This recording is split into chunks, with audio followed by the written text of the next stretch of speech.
इस तरफ से लेकर के इधर तक बहन भाई सब।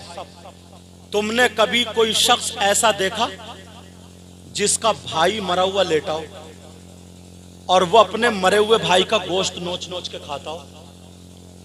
बोलो देखा क्या? जी, अरे बोलो ना हाँ या ना? जी नहीं देखा। अगर मान लो तुम्हें कोई ऐसा मिल जाए या बहनों को कोई बहन मिल जाए जिसका मरा हुआ भाई, मुर्दा भाई लेटा है और वो गोश्त नोच नोच के खाता हो, तो उससे दोस्ती करोगे? जी नहीं। उसे प्लेट में खिलाओगे? जी नहीं। दस्तरखान पे खिलाओगे? नहीं। गले में हाथ डालोगे? नहीं। रिश्तेदारी करोगे? साथ में रहोगे? नहीं। और अगर तुम में से कोई हो तो अल्लाह के वली की बारगाह में आज तौबा करोगे? जी। बोलो ना हाँ या ना? तौबा करोगे? बोलो इंशाअल्लाह। इंशाअल्लाह। मैं बताता हूँ, आप लोगों में भी 50% लोग अभी निकाल दूंगा। कितने लोग हैं बोलो? 50%। बातें तो हम बहुत बड़ी कर लेते हैं ना जन्नत की, जी। मगर पहले कारनामे तो देख लो, करतूत तो देख लो, है कहां हम? मेरी बात हो तो पलटा दो। अल्लाह का कलाम है, कुरान पाक है, जिसका एक एक लफ्ज सच्चा है। कौन है वो जो अपने मरे हुए भाई का गोश्त खाने जैसा है? कुरान की आयत, अल्लाह फरमाता है वला यग़तब बादुकुम बादा अयुहिब्बु अहदुकुम अन याकुला लहमा अखीही मैतन फकरीतुमू। अल्लाह फरमाता है अगर आपस में जो एक दूसरे की गीबत करता है, चुगली करता है, पीठ पीछे बुराई करता है, अब मुझे बताओ तुम्हारी इस बस्ती में या जहां से भी तुम आने वाले हो, कितनी गीबत करते हो, कितनी चुगली करते हो, कितनी पीठ पीछे बुराई करते हो? कितने लोग ऐसे हैं जो गीबत करते हैं, चुगली करते हैं? 50% है। अल्लाह का फरमान है जो गीबत करता है, चुगली करता है, पीठ पीछे बुराई करता है, ऐसा है जैसे मरे हुए भाई का गोश्त खाने वाले। अल्लाहु अकबर। करोगे गीबत? बड़ा आसान समझते हो ना? करोगे चुगली? और फिर मैं वो बात कहूंगा, ये बीमारी आप में नहीं, हम मौलाना लोगों में भी आ गई है। जी। बड़ी तेजी से किसी एक मौलाना को मुद्दा बनाया, घंटों उसकी बुराई, घंटों उसकी गीबत, घंटों उसकी चुगली। हुजरे में बैठे गीबत, मदरसे में बैठे गीबत, स्टेज पे बैठे गीबत। याद रखो कुरान सबके लिए। ये मेरी बात पे अमल करना। 50% लोग, और औरतें कितनी गीबत करती हैं, कितनी चुगली करती हैं। कुरान कहता है गीबत करने वाला, चुगली करने वाला ऐसा है जैसे मरे हुए भाई का गोश्त खाने वाला। आज के बाद कोई गीबत करेगा? बोलो हाथ उठा के अल्लाह वाले की बारगाह में तौबा करो। देखो कौन कौन हाथ उठाता। आज हाथ उठा लो सब। और सुनो, तुम्हें अल्लाह और रसूल का वास्ता, अगर तुम ऐसे ही उठा रहे हो रस्मन तो मत उठाना, और अल्लाह से डर के उठा रहे हो, अल्लाह वाले के दर पे मोहब्बत में उठा रहे हो, तो पक्के सच्चे दिल से तौबा कर लो। बोलो इंशाअल्लाह आज के बाद किसी की गीबत नहीं करेंगे, चुगली नहीं करेंगे, पीठ पीछे बुराई नहीं करेंगे। बोलो इंशाअल्लाह। इंशाअल्लाह। ये वो है जो समाज में लोग तवज्जो नहीं देते, ध्यान नहीं देते। हसद, कीना, इनकी तरक्की होने वाली। और एक बात बताऊं, ये हसद जैसी बीमारी बादशाहों के महल से लेकर के फकीरों की झोपड़ी तक पहुंच गई है। फकीरों की झोपड़ी तक। ये वो उस तरह है जो दीन को हलाक कर देता।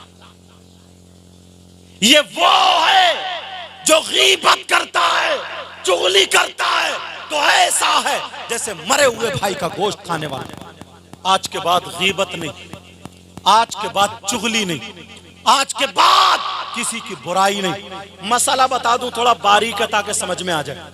जी।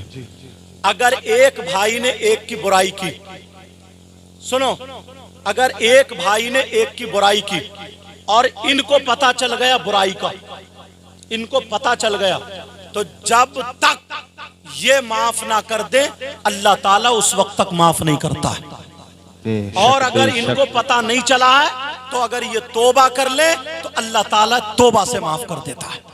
बेशक। ये बारीक बात थी जो मैंने बीच का फर्क था बता दिया। जी। समझ में आ रही बात? ये हुकूकुल इबाद में से है, ये भी याद रखिए। जी। हुकूकुल इबाद में से है। इशारे पे बुराई करके, गीबत करके, चुगली करके चला जाता है। ये 2-3 बातें हुई। एक बात और बताता हूँ, इजाजत है? सुनना चाह रहे? लोग देखते नहीं लुकमा हलाल का या हराम का। अल्लाह, वो नौजवान कितना बुरा होगा, वो इंसान कितना बुरा होगा। तुम सोच रहे हो यार मजा नहीं आ रहा, जरा चटपटी नहीं हो रही है, मगर प्यारो उर्स से ये बातें लेकर के जाया करो। उर्स से पाक है ये। वो नौजवान जो अपनी मां पर गलत नजर डाले, उससे बुरा कोई हो सकता है? नहीं। कितना बुरा बेटा होगा जो अपनी मां पे गलत हरकत के लिए नजर डाले, जो मां के साथ जिना करना जैसा हो। मैंने साफ बता दिया, अब समझ लेना। मां के साथ, जिस मां ने 9 महीने पेट में रखा, जिस मां ने दूध पिलाया, जिस मां ने पाला पोषा, अब बताओ अगर वो बेटा अपनी मां पे गलत नजर डाले, कितना नीच होगा वो। उससे बुरा हो सकता है क्या? जी नहीं। बोलो, उससे बुरा हो सकता है? मर जाएगा मगर मां पे गलत नजर नहीं डालेगा। मगर हदीस तो सुनो प्यारे, हदीस सुनो। हैं लोग ऐसे हैं, उन्हें पता नहीं है। उर्स पाक में हदीस पहुंचा रहा हूं। तुमने नाम सुना होगा सूद का, नाम सुना होगा ब्याज का, सुना है? बोलो जी। सूद और ब्याज। कितने लोग कारोबार कर रहे हैं, कितने लोग रुपये से रुपया कमा रहे हैं।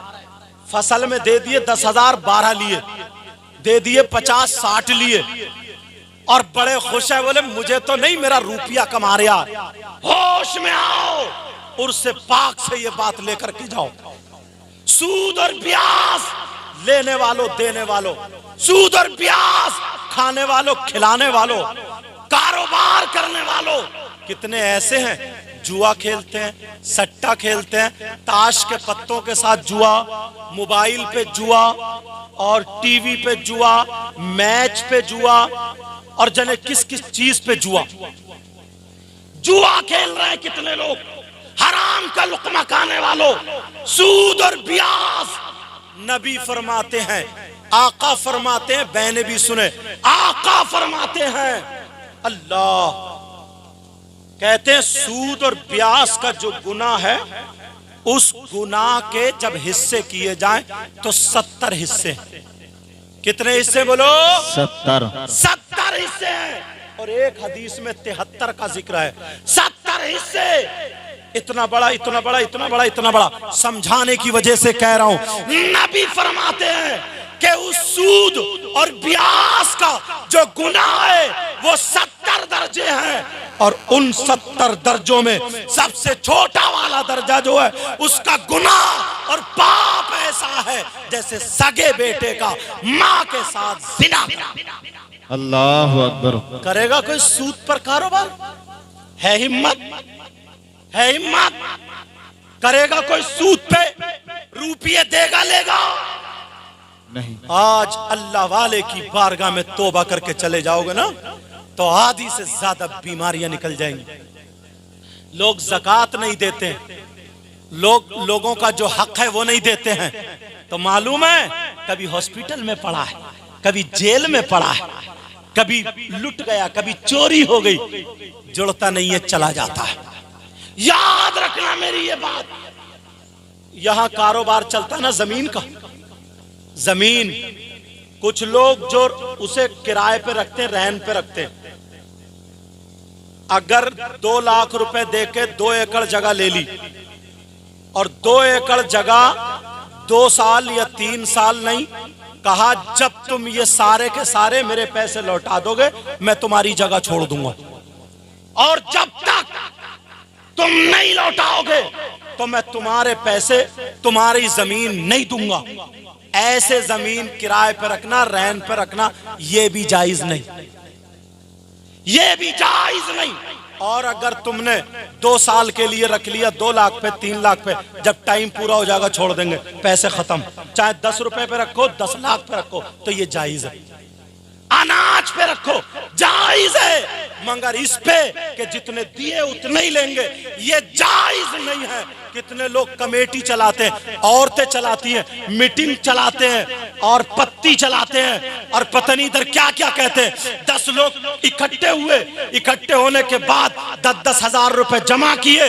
जब 1 लाख हो गए तो एक भाई 90 में उठा रहा, वो 85 में उठा रहा, वो 80 में उठा रहा। ये उठाने के बाद जो 20 हजार बचते वो सब में बांटते। ये भी नाजायज और हराम, ये भी नाजायज और हराम। इसी को अगर करना है तो 10 लोग इकट्ठे हो, 10 लोग इकट्ठे होने के बाद 1 लाख रुपया जमा हो जाए। अगर इनको जरूरत है, कोई ज्यादा नहीं कम नहीं, पूरे के पूरे 1 लाख रुपए दे दो, ले अपना कारोबार करो। दूसरे महीने जरूरत है इन्हें दे दो, तीसरे महीने जरूरत है इन्हें दे दो, या फिर 2 को एक ही वक्त में जरूरत पड़ गई तो कुरानदाजी कर लो, जिसकी पत्ती निकल आए उसे दे दो। ये जायज, ये जायज है।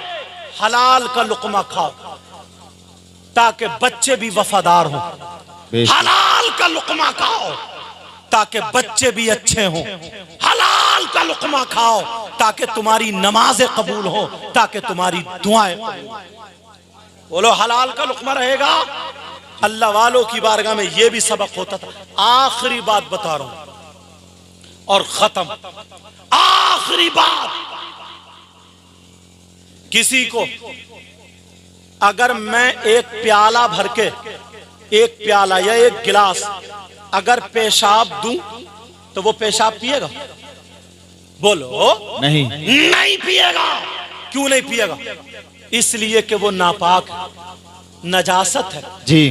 1 दरहम से ज्यादा अगर कपड़े पे लग जाए तो कपड़ा पाक करने के लिए धुलना जरूरी है। पेशाब नापाक है, इसलिए नहीं पिएगा। उसके वो मुंह से अल्लाह का नाम लेता है, रसूलुल्लाह का नाम लेता है, नापाक चीज नहीं पिएगा। प्यारे फुकहा फरमाते हैं, आला हजरत ने भी लिखा है, उलमा मौजूद है, गालिबन 25वीं जिल्द में आला हजरत भी लिखते हैं, जैसे पेशाब नापाक है वैसे ही शराब भी नापाक है। बेशक बेशक, वैसे ही शराब भी नापाक है।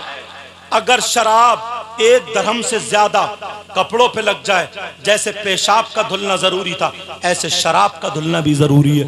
यहां तक के हदीस में मुमानियत आई है, जिन प्यालों से शराब पी जाती थी उन प्यालों का इस्तेमाल भी जायज नहीं। हदीस अगर उठा करके देखो तो जब तुम पेशाब नहीं पी सकते तो जिस मुंह से अल्लाह और रसूल का नाम ले रहे हो तो शराब क्यों पी रहे हो? शराब कैसे पी रहे हो?